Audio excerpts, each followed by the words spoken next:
Assalamualaikum warahmatullahi wabarakatuh. Salam sejahtera buat kita semua. Oke, kita lanjutkan ceritanya. Kita ke kebun lagi. Bab 3073 sampai bab 3076. Teknologi perangkat ini, sumber daya untuk mengaktifkan perangkat DEL, tidak dapat dibayangkan di dunia. Dengan kata lain, teknologi ini belum tersedia di dunia saat ini. Sangat mengejutkan ketika perangkat itu diaktifkan. Ini sebenarnya mengubah segalanya di suatu area. Seolah-olah dunia yang merdeka telah dipisahkan kembali dari dunia. Semua medan magnet dan medan gaya telah diubah. Sungguh menakutkan untuk dibayangkan, apa yang diperlukan untuk mencapai titik ini. Sungguh tidak terbayangkan, ini sama sekali bukan teknologi yang bisa dimiliki dunia ini. Bahkan kerajaan elang perang pun seperti ini. Meski teknologi mereka sudah maju, namun belum mencapai level itu. Sekarang Ye Junlin menebak bahwa sumber bahan bakar yang dibutuhkan untuk mengaktifkan perangkat ini adalah energi spiritual. Kalau tidak, kalau dilihat dari sumber energi yang dimiliki dunia sebelumnya, itu tidak lebih dari batu matahari. Ye Junlin sekarang merasa sangat mustahil untuk mengaktifkan perangkat seperti itu. Bahan bakar dan energi tidak dapat mendukung pengaktifan perangkat pada level ini. Hal ini jelas menunjukkan bahwa ada kekuatan di balik kerajaan elang perang. Kekuatan ini sangat kuat, kemungkinan besar mereka telah mengantisipasi kebangkitan energi spiritual, atau mereka telah mengendalikan kristal energi spiritual. Mulai sekarang, hal ini memang terjadi, sumber daya orang itu tidak kalah dengan miliknya, dan dia bisa bertarung bersamanya sampai akhir. Ini menunjukkan bahwa sumber dayanya mencukupi. Selain itu, Ye Junlin menduga kemungkinan besar kekuatan ini juga bergantung pada pembuluh darah spiritual untuk bertahan hidup. Memiliki sumber daya yang begitu melimpah menunjukkan bahwa mereka mengendalikan aliran spiritual. Pembuluh darah spiritual ini tidaklah kecil. Jika tidak, orang tersebut tidak akan mampu bersaing dengannya untuk mendapatkan sumber daya.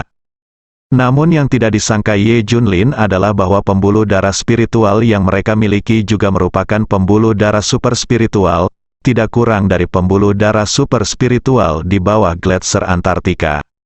Ye Junlin akhirnya mengerti, mengapa tidak ada dewa di kerajaan elang perang, dan tidak ada terburu-buru sama sekali, dan tidak ada berita yang dikirimkan. Lihat betapa cemasnya Daxia ketika tidak ada Tuhan. Ada alasan untuk ini. Tanpa dewa, Daxia tidak memiliki kemampuan untuk melindungi dirinya sendiri.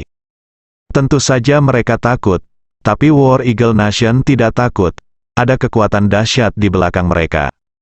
Jangan takut pada siapapun, ada sumber daya yang melimpah dan kekuatan untuk menggunakannya. Dia tidak takut pada dewa, haha, Ye Junlin senang. Saya pikir dia orang nomor satu di kerajaan beruang perang. Tak disangka, hal yang lebih menakutkan justru terjadi di negeri elang perang. Ye Junlin tiba-tiba teringat pada perangkat penentang surga yang digunakan oleh kerajaan elang perang. Perangkat yang menyebabkan kekuatan 18 dewa tertinggi dari pendeta utama menghilang seketika dan bakat mereka terkunci. Bahkan jika digunakan sekarang, itu benar-benar tak terkalahkan. Diperkirakan alat yang menentang surga ini dapat mengunci penggunaan energi spiritual dewa. Jadi bukankah dewa itu tidak berguna? Tapi Anda berani mengincar saya, maka aku pasti akan menidurimu. Datang satu persatu, saat aku selesai mendetoksifikasi putriku, meratakan negara beruang perang, dan menghancurkan Hydra, aku akan datang mencarimu. Saya, Ye Junlin, selalu menjadi orang yang harus membalas orang lain. Saya tidak akan pernah melepaskan siapapun yang mengincar saya. Sekarang tujuannya adalah bagaimana membuka kunci rahasia ini. Mengenai urusan di negeri elang perang, saya akan menunggu dan bertanya kepada agen elang hitam, mungkin ada kabar. Ye Junlin kembali ke Daxia dengan membawa obat ajaib. Sisi lain, di pulau kecil, Dr. Dark dan yang lainnya masih di penjara. Namun, mereka dapat bergerak bebas di pulau tersebut, namun tidak dapat meninggalkan pulau tersebut. Mereka tidak akan melepaskannya sampai orang tersebut benar-benar aman. Namun, Dr. Dark dan yang lainnya tidak pernah berhenti. Identitas orang-orang bertopeng ini telah diselidiki. Selanjutnya, Dr. Dark akan melihat begitu banyak sumber daya, kemana mereka akan mengangkutnya. Tunggu saja dan Anda akan menemukan sesuatu. Dia telah menunggu. Segera setelah itu, tim yang mengangkut sumber daya muncul. Yang tidak disangka Dr. Dark adalah, dia mengenal orang-orang ini. Otak Tuhan, Ning Jinye, Jiao Tianyu dan yang lainnya semuanya terkejut. Ini tidak mungkin suatu kebetulan, bukan, itu mereka. Mereka semua mengenal kelompok orang ini, Divisi Tiansen Daxia. Merekalah yang datang untuk mengangkut sumber daya. Ini adalah sesuatu yang dapat dipikirkan semua orang, apapun yang terjadi. Apakah Gritsia Tiansensi yang ada di sini untuk mengangkut sumber daya? Mungkinkah lelang ini diselenggarakan oleh Divisi Tiansen dan sengaja dimaksudkan untuk mempermalukan Ye Junlin? Mustahil, Divisi Tiansen dijalankan oleh Tians Mansion. Orang-orang di Tians Mansion sangat akrab dengan Ye Junlin. Bagaimana bisa? Jelas bukan mereka, mungkin Divisi Tenjin juga dipercaya. Mereka di sini hanya untuk mengangkut sumber daya dan tidak terlibat dalam urusan lain. Tapi bagaimana masalah ini bisa dikaitkan dengan Divisi Tenjin? Awalnya, mereka semua ingin menangkap orang yang memakai topeng dan melepas topengnya. Tapi sekarang Divisi Tiansen telah muncul, mereka telah membatalkan rencana ini. Ini mungkin lebih rumit dari yang mereka kira, mereka tetap menolak bertindak gegabah. Masih menunggu Ye Junlin memutuskan segalanya, mereka pun ingin terus melakukan observasi dan observasi untuk mengetahui identitas orang-orang bertopeng tersebut. Namun tiba-tiba keadaan menjadi kacau, karena mereka baru saja menerima kabar bahwa 200 dewa dari kerajaan beruang perang dan orang misterius telah menghilang di tempat. Juga menghilang adalah obat ajaib yang sebanding dengan teratai salju berumur 100.000 tahun. Mereka semua tampaknya telah terbunuh, karena negara beruang perang dengan cepat mengkonfirmasi hal ini. Masing-masing dewa mereka memiliki chip yang terpasang. Chip tersebut dapat menentukan lokasi dan status fisiknya. Tapi sekarang chip tersebut menunjukkan bahwa ke-200 dewa mereka telah mati. Tidak ada satupun yang tersisa. Bukankah itu berarti pria misterius itu juga sudah mati?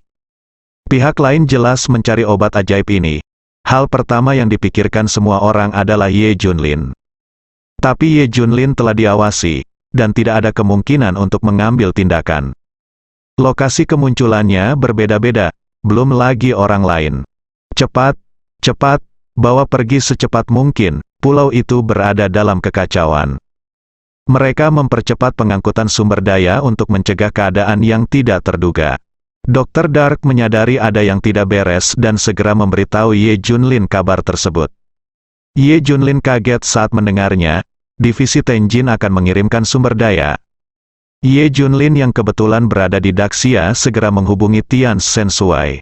Setelah mendengar beritanya, Tian Sensui juga bingung. Tidak, aku tidak memberi mereka perintah sama sekali, apalagi membiarkan mereka pergi dan mengangkut sumber daya kembali. Kekuatan misterius ini secara khusus menargetkanmu. Bagaimana mungkin aku bisa bekerja sama dengan mereka? Dan aku bahkan tidak tahu itu mereka adalah tidak ada yang tahu. Tian Sensui benar-benar tercengang, meskipun divisi Tiansen didirikan oleh Tians Mansion. Tapi penanggung jawabnya bukanlah Tian Sensui. Bos divisi Tiansen adalah Marsekal Tians, karena dia saat ini adalah dewa terkuat yang pernah muncul di Daxia. Oleh karena itu, lebih baik dia menjadi bos divisi Tianjin. Bagaimanapun, ini adalah era di mana yang kuat dihormati. Sulit bagi orang lain untuk meyakinkan orang lain. Ye Junlin tersenyum, saya tidak dapat memikirkan hubungan apapun antara Anda dan mereka. Tian Sensui tampak curiga, saya tidak tahu apakah anak saya yang membuat keputusan, ayo pergi dan tanyakan tentang masalah ini. Ini sangat penting, kita harus mencari tahu. Oke, kalau begitu cepat pergi dan tanyakan, mungkin masalah ini tidak ada hubungannya dengan dia.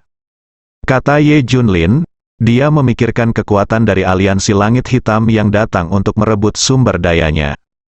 Tampaknya seseorang dari divisi Tenjin lah yang membocorkan berita tersebut dan membawa pergi King Long dan orang lain yang berhubungan dengannya. Bukan tidak mungkin untuk bekerja sama dengan kekuatan yang mengincar Anda sekarang. Hanya tidak tahu siapa itu, kita harus mencari tahu. Marsekal Tians ada di Daxia. jadi keduanya menemukannya dengan cepat. Tian Sensui langsung bertanya, apakah Anda mengirim orang untuk bekerja sama dengan orang lain? Sekarang semua orang dari divisi Tiansen telah pergi ke pulau untuk mengangkut kristal energi spiritual kembali. Keduanya mengira Marsekal Tians tidak tahu dan tidak akan berpartisipasi dalam masalah ini. Tanpa diduga, Marsekal Tians mengakui, ya, saya yang mengaturnya. Terkejut, keduanya tampak tidak percaya. Dia benar-benar seorang marsal muda yang berbakat. Hati Ye Junlin terbalik. Apakah dia benar-benar Marsekal Tians? Apakah dia mengendalikan dokter ajaib itu? Bukankah begitu? Tapi dia mengakuinya, bagaimana kamu bisa melakukan hal yang memberontak seperti itu? Teriak Tian Sensui. Dia juga tidak menyangka Marsekal Tians telah melakukan ini dan mengakuinya dengan begitu tenang. Ia tidak pernah menyangka masalah ini ada hubungannya dengan putranya. Mungkinkah putranya adalah orang di balik layar yang disebutkan Ye Junlin? Ye Junlin menatap Marsekal Tians dan bertanya, apakah Anda mengendalikan Yan Zhangsheng untuk mengincar saya? Apakah Anda yang mengadakan pelelangan untuk mengincar saya? Ketika Ye Junlin bertanya, Marsekal Tians juga tercengang. Tidak, saya tidak tahu semua ini. Marsekal Tians menggelengkan kepalanya. Lalu apa yang terjadi ketika kamu mengirim divisi Tiansen untuk mengangkut kristal energi spiritual? Kamu juga sudah tahu tentang lelang ini sebelumnya, kan? Jangan bilang, itu tidak ada hubungannya denganmu, maka kamu harus tahu kelompok orang ini. Ye Junlin bertanya, saya tahu tentang pelelangan, tapi saya tidak tahu siapa orang itu. Seseorang misterius menghubungi saya dan mengatakan bahwa semua sumber daya dalam pelelangan ini akan diberikan kepada divisi Tiansen. Sampai mereka memberitahu saya bahwa saya percaya ketika sejumlah sumber daya dikirimkan kepada saya. Kata Marsekal Tians, hah? Ye Junlin dan Tian Sensui saling berpandangan. Ini jelas di luar dugaan mereka, semua sumber daya dari pelelangan diberikan kepada divisi Tianjin. Saya tidak peduli apa tujuan mereka, bagaimanapun, mereka memberikan sumber daya kepada Tian Sensi dan tidak membiarkan kita melakukan apapun, jadi mengapa tidak? Dan saya bertanya kepada mereka mengapa mereka memberikan sumber daya kepada Tian Sensi secara cuma-cuma. Jawabannya sederhana, saya ingin Daxia memiliki lebih banyak dewa. Saya ingin Daxia menjadi lebih kuat, ini cukup. Jawaban Marsekal Tians mengejutkan Ye Junlin dan mereka berdua. Ini, Ye Junlin sebelumnya menduga bahwa kelompok kekuatan ini milik Daxia. Sekarang ternyata memang demikian. Mereka memberikan sumber daya kepada divisi Tiansen hanya untuk membuat Daxia berkembang dan memiliki lebih banyak dewa. Sebenarnya hal ini bisa ditentukan sejak awal. Jika kelompok orang ini tidak ingin Daxia berkembang dan dewa muncul di Daxia.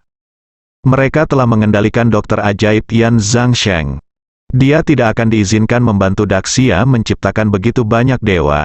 Ini menunjukkan bahwa kekuatan misterius ini hanya menargetkan Ye Junlin dan bukan yang lain.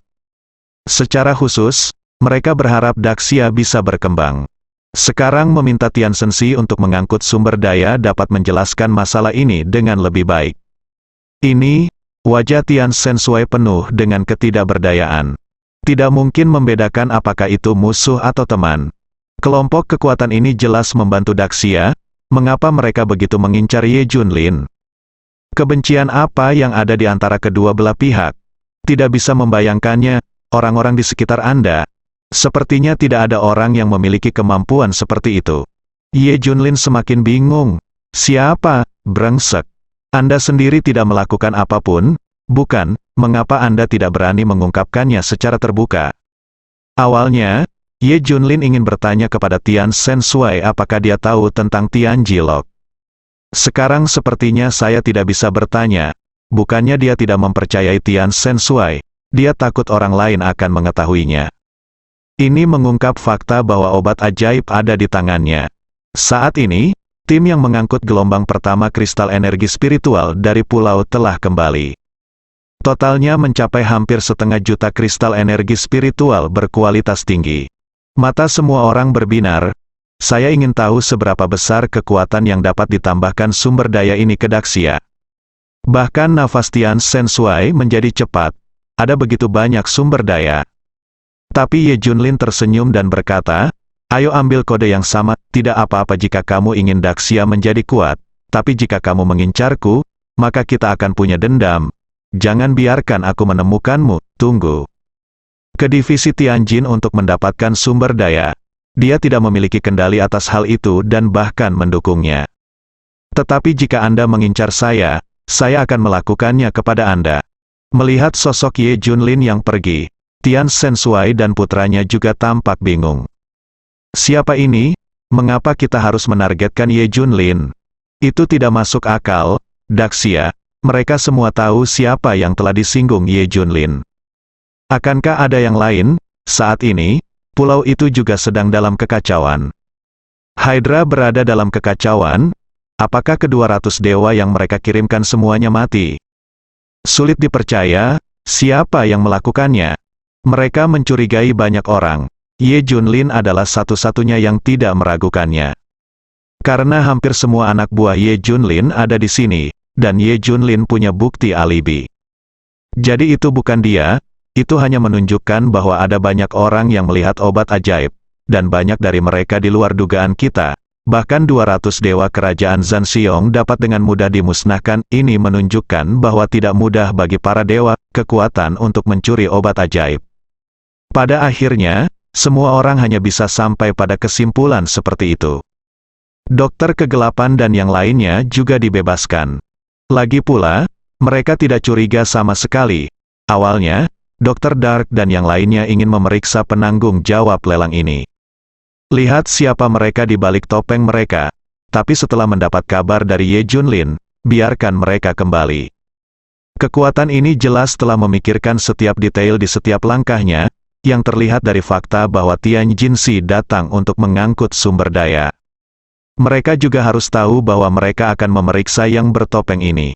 Jadi meskipun Anda memeriksanya, Anda tidak akan pernah menemukan apapun. Karena tidak ada artinya, apalagi yang perlu diperiksa. Ye Junlin segera meminta mereka untuk kembali. Biarkan dewa jahat awan api menatapnya sebentar. Sekelompok orang semuanya kembali. Melihat Ye Junlin, semua orang bertanya, apakah kamu berhasil? Ye Junlin mengangkat kotak mekanisme di tangannya. Terserah Jinye untuk menemukan seseorang yang bisa membuka kunci rahasia. Ye Junlin menunggu Ning Jinye datang. Guru Ye, jangan khawatir, serahkan semuanya padaku. Ning Jinye segera pergi mencarinya. Ye Junlin juga mengatur agar Zheng Haobo dan 3 orang lainnya tinggal bersamanya sehingga mereka bisa saling menjaga. Ye Junlin sekarang terlalu penasaran dan marah dengan kekuatan misterius ini. Identitas kekuatan ini tidak diketahui. Bahkan jika ada kekuatan lain di belakang kerajaan elang perang, dia mengetahuinya. Semua orang bingung tentang kekuatan ini, tidak ada cara untuk menyelidikinya. Kata Dr. Dark dan yang lainnya. Ye Junlin mengatupkan bibirnya dan berkata, mungkin kita menuju ke arah yang salah. Tuan Ye, apakah Anda bermaksud memeriksa orang lain? Ye Junlin mengangguk. Mengapa kita tidak memeriksa asal-usul Yan Zhangsheng? Dia bukan dokter ajaib. Tanpa alasan, dia menyamar, dan identitasnya mungkin tidak sederhana. Jika dia bisa ketahuan, dia mungkin ada hubungannya dengan kekuatan itu. Di masa lalu, kekuatan itu mengabaikannya karena dia tidak terekspos. Sekarang dia terekspos. Targetkan saya segera. Setelah Ye Junlin mengatakan ini, semua orang tiba-tiba menjadi tercerahkan. Pikiranku tiba-tiba terbuka. Memang benar demikian adanya. Periksa ke arah lain, ada banyak sekali musuh. Saat racun Junjun dilepaskan, aku, Ye Junlin, pasti akan datang ke rumahmu satu persatu. Cahaya dingin melintas di mata Ye Junlin, dan pada saat ini, Smith, Kepala Biro Perisai Langit Kerajaan Elang Perang, dan Nelson, eksekutif senior, juga mengetahui tentang orang hilang tersebut. Ini sebenarnya adalah pembawa pesan yang menghubungi mereka dan kekuatan di belakang mereka. Kali ini dia tidak bisa menahannya dan berlari untuk mengincar Ye Junlin, dan hasilnya adalah ini. 200 dewa kerajaan beruang perang telah mati, dan obat ajaibnya telah dirampok. Utusan ilahi ini juga pasti sudah mati. Kata Smith ketakutan. Kalau begitu kirimkan pesan itu kepada mereka secepatnya, kata Nelson. Meskipun ini adalah pembawa pesan yang mereka hubungi, Mereka juga memiliki cara mendesak lainnya untuk menghubungi kekuatan di baliknya. Sekarang pembawa pesan sudah mati. Mereka segera mengirimkan berita tersebut ke kekuatan di belakangnya, bersambung.